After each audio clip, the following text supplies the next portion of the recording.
Hello, welcome back to the channel. This is David Clayson, and today we are talking about just kind of my opinions on Christianity in the United States. Every year the president gives a State of the Union address just to tell you how they feel the United States is going, kind of plans for the future. This is going to be kind of like a State of the Union in my eyes for Christianity in the United States. And so the way I'm going to do this is I have a chart for you here that I made through PowerPoint for you youngins. That's like a presentation program. Pretty sure you're still using PowerPoint in school, but and I have, a left side and a right side, and we're just going to put different denominations that I've had experience with on this little timeline set up here, and go from there. And so I want to start out by saying this is completely opinionated. I'm biased. I'm part of the Assemblies of God. I live in North Dakota, which is a conservative state.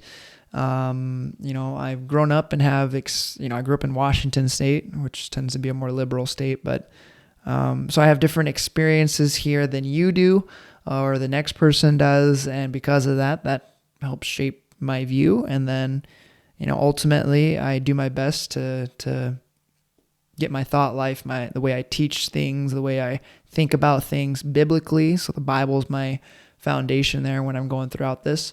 But all that said, everybody has different experiences, different views of everything. And even, as Christians, even we have disagreement within our own theology there.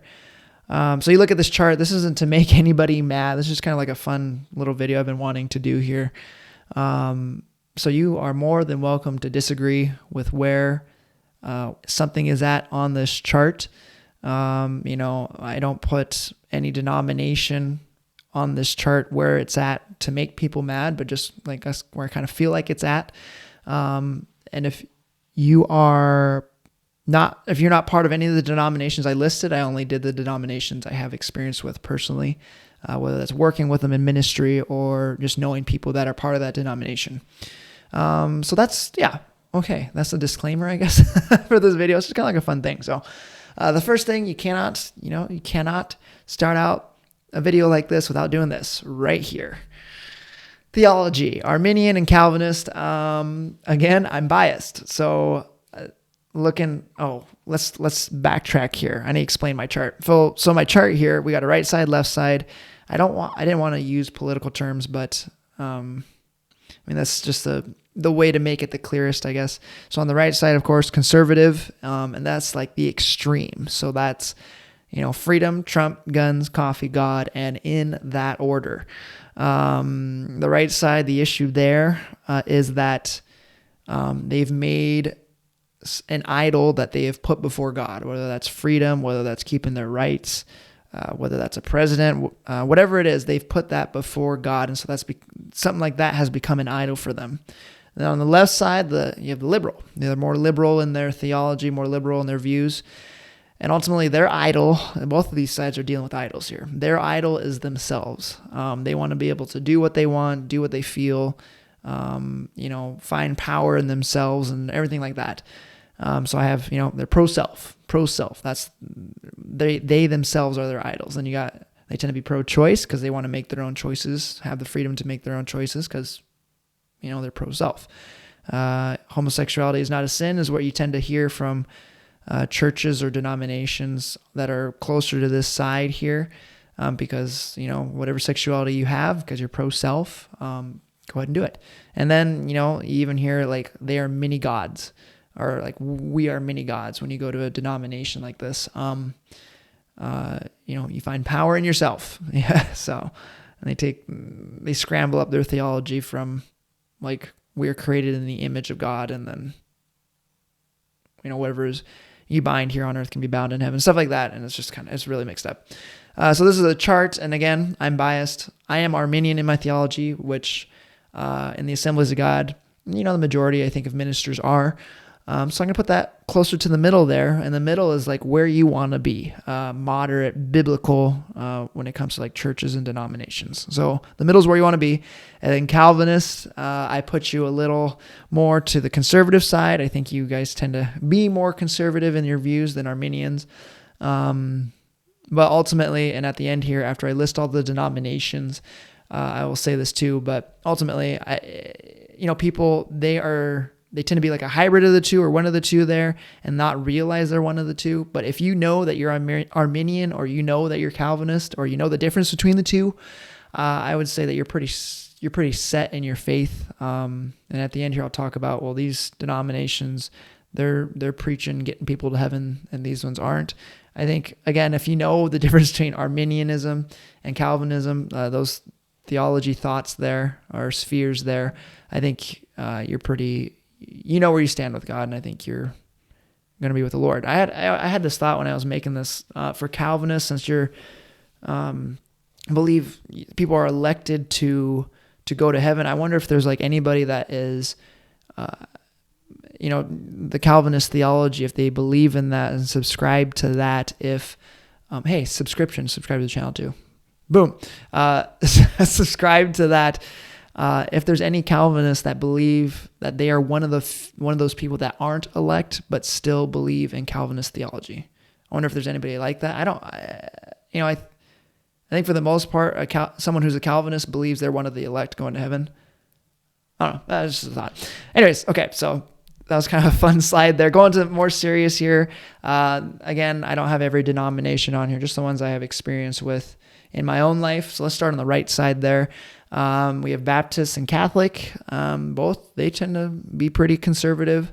Baptist a little bit more than Catholic, I believe, in my own experience. And again, everybody has their own experience, so you can disagree with that. But that's where they stand there. When you think about conservative issues, they tend to be on the right side there. And then you go onto the other side of the chart there, Methodist, Presbyterian, Lutheran. The main reason they are on that side and they are there is because of just the homosexuality issue. I know the Lutherans and Presbyterians, they've not recently, but they've gone through a split because of that issue there. And the reason I have the Lutherans closer to the liberal side than any of the others is, again, in my experience, they tend to, that's an important issue for them, one that they'll push, or at least, from ministers that I have encountered for the Lutherans there. And then Presbyterians, a little bit the same way, but they don't push it as much. And then Methodists, the reason they're closer to the middle is because I think in the last year or two, they just had a council meeting where they were discussing whether they should split or not. And I believe they decided to stick together, but it was a pretty close vote there, and I think in the future they'll split. And when I'm doing this, I'm painting pretty broad brush strokes here, because you can go into any one of these denominations and you can find people that land on the left or on the right or in the middle or in between on this chart here. So these are pretty broad brush strokes here. I know, like the Lutheran Church, the ELCA, they tend to be the more liberal side of the Lutheran Church, and then they have a more conservative side. Presbyterians and Methodists, I believe, are the same way as well. So that's where they land. That's where I feel like they land under my interactions with them. And again, everybody has different interactions with them, and so they'll probably put them someplace else on this chart. So that's that. And again, we're going to go to the Assemblies of God now. And again, I am biased. There is a reason that I decided to seek credentialing through these Assemblies of God and ordination through the Assemblies of God, is because I believe in their tenets. I agree with their 16 fundamental truths there, their theology. I agree with the Assemblies of God and the way that their system works, the organization. It's like a fellowship, the way that works. I agree with everything that goes with it. So it matches up the best with my own theology, my own beliefs. And so that's why I'm part of the Assemblies of God. But because of that, I am a little more biased. Let's put a tack into that right now, because I forgot one here. Then you have the Unitarian Universalist. I cannot put them any more closer to the left there than that, because then you wouldn't be able to tell the difference between their line and the end there, which honestly, when you look at them in their theology, there is not much of a difference between them and their line there. They're pretty much every one of those things that are listed underneath there. They're very yourself, you're like a mini God, that type of thing. And we'll talk about this here at the end, but they shouldn't even be on this chart, because this chart is for Christians and they aren't Christians. So just Oh, there's that. Okay, going back to the Assemblies of God. Assemblies of God, I divided them into two groups there. I did the Assemblies of God, people that are in the Assemblies of God that are over 45, and people that are in the Assemblies of God that are under 45. And that, and again, I know it's not fair that I didn't do that with the other denominations, but I have the most experience with the Assemblies of God since I'm inside it. But, it tends to lean to, politics in the United States as well. If you're older, you tend to lean more to the right, it seems like. And the demographics there, and if you're younger, more towards the left.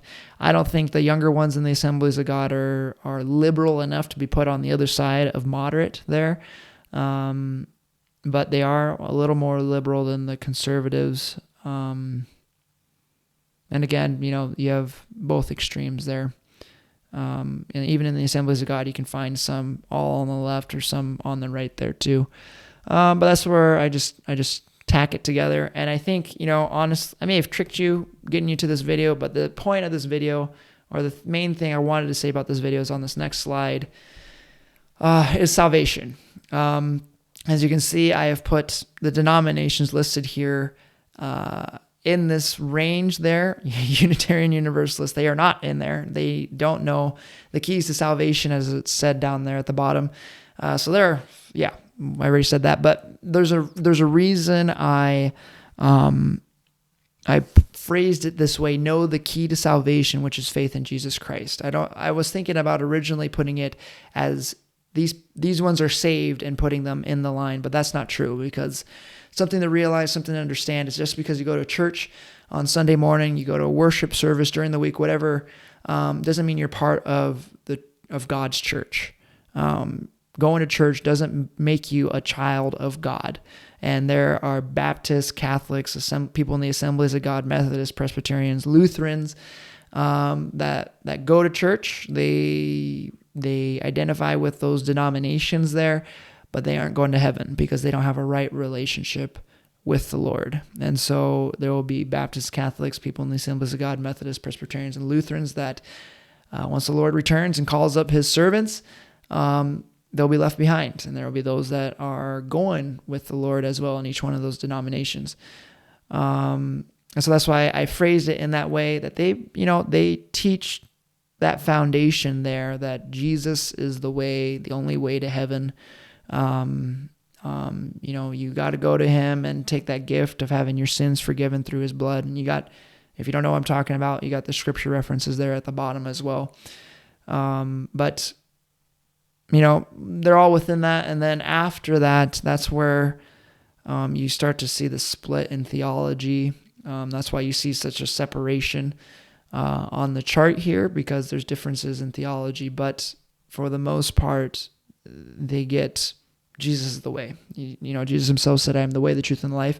No one comes to the Father except through me. And that God sent his son to die for the world because he loved the world and stuff like that. So faith and salvation is only found in Jesus Christ. And again, for this, even in each one of these denominations, you've got pastors, you got churches that are on the extreme but I think for the most part, when you go down the middle, on average, everyone in these denominations, they teach that. And so yeah.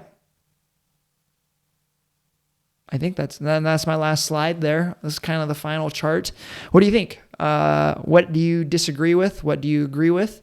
Let me know in the comments there. Again, this is just, I don't know, just kind of something to pop in my head that I wanted to do. I could have added more denominations there, but I just wasn't comfortable with my experience in them to put them on the chart there, so I didn't. Yeah. But yeah, so that's where we're at there with that. Yeah, so let me know what you think of the chart. Do you agree, disagree? What's your opinion on it?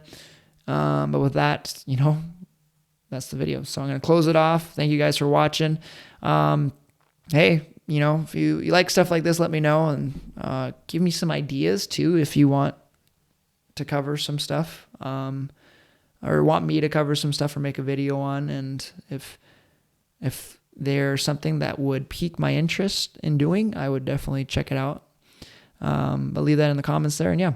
So thanks for watching, and we will catch you in the next video. Have a blessed day. See you later.